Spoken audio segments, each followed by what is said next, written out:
రెడ్డి గారి నుండి మొదలుకుంటే కిరణ్ కుమార్ రెడ్డి వరకు కాంగ్రెస్ ముఖ్యమంత్రులు ఉన్నా ఎంతో అభివృద్ధి చేసినాం, ఎంతో చూపించినాం. అప్పుడు నేను 10 సంవత్సరాలు ఉన్నా.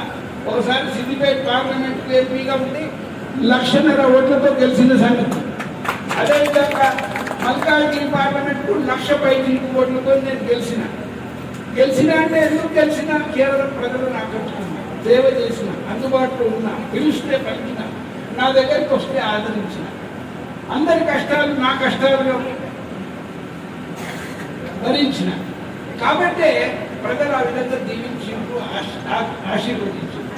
ఇప్పుడే సంజీవ్ రెడ్డి గారు చెప్పినట్టు 2009లో ఇది మొట్టమొదటిసారి మల్కాజ్గిరి పార్లమెంటు స్థాపించబడింది. డీలిమిటేషన్స్ తర్వాత కొత్తగా అయింది. దేశంలోనే అతిపెద్ద కాన్స్టిట్యుయెన్సీ 32.5 లక్షల కాన్స్టిట్యుయెన్సీ ఇప్పుడు దాదాపు 37 లక్షలు అయిపోయాయి. అయితే ఇంత పెద్ద కాన్స్టిట్యుయెన్సీకి మరి మన్మోహన్ సింగ్ లేడు, అమిత్ షా లేడు, లేకపోతే సోనియా గాంధీ గారు, రాహుల్ గాంధీ, ప్రియాంక గాంధీ గారు కూడా ఇంత పెద్ద కాన్స్టిట్యుయెన్సీ లేదు దేశంలో.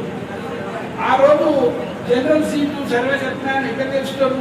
ఒక దళితుడు కదా, పేదవాడు కదా, అసలు ఇది ఇస్తే తెలుసు కదా, ఇది తీయొద్దు అని ఎంతో మంది అడ్డుపడ్డా మరి సోనియా గాంధీ గారు ముందుకు వచ్చి లేదు నేను సర్వే కంటే చేయిస్తా, ఆయన గెలుస్తాడు అని నాకు ఆ సీట్ ఇచ్చినందుకు, మన కాన్స్టిట్యున్సీలో ఉన్న ప్రధానిక అందరూ దీవించినందుకు, మరి మీరంతా కలిసి ముందుకు వచ్చినందుకే నేను గెలవగలిగిన, ఎంతో సేవ చేయగలిగిన.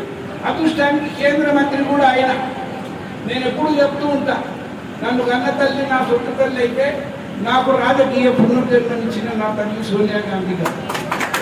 నేను 2004లో ఎమ్మెల్యే టికెట్ అడిగిన, no I want to in parliament అన్నది అమ్మగా. సిద్దిపేట పార్లమెంట్ ఇచ్చింది, అప్పుడు కూడా కంటోన్మెంట్ అసెంబ్లీ ఉన్నది సిద్దిపేట పార్లమెంట్. అట్లనే మళ్ళీ ఇప్పుడు ఎక్కడ చేస్తావు సర్వే అని అడిగింది. అంటే అమ్మ నువ్వు మల్కాజ్గిరి ఇస్తే నేను చేస్తా అంటే are you confident of winning the seat అన్నది. అంటే madam I will come out successful with flying colours, I will win the seat with a margin not less than 2 lakh votes అని చెప్తే గో హెడ్ అన్నది. 9 నెలల ముందే నా seat announce చేసేసింది అమ్మగారు. మరి నేను చేసిన 2 లక్షలతో గెలుస్తాను. కానీ ఆ రోజు ఎమ్మెల్యేలంతా నాకు వ్యతిరేకంగా చేసిండ్రు. ఒకటేసారి వచ్చిన ఎలక్షన్ ఎమ్మెల్యేలంతా వేరే దిక్కేసిండ్రు. మరి జనమంతా నా దిక్కేస్తే 1.5 lakh వస్తుంది, 20 మంది ఇచ్చేది. ఇదంతా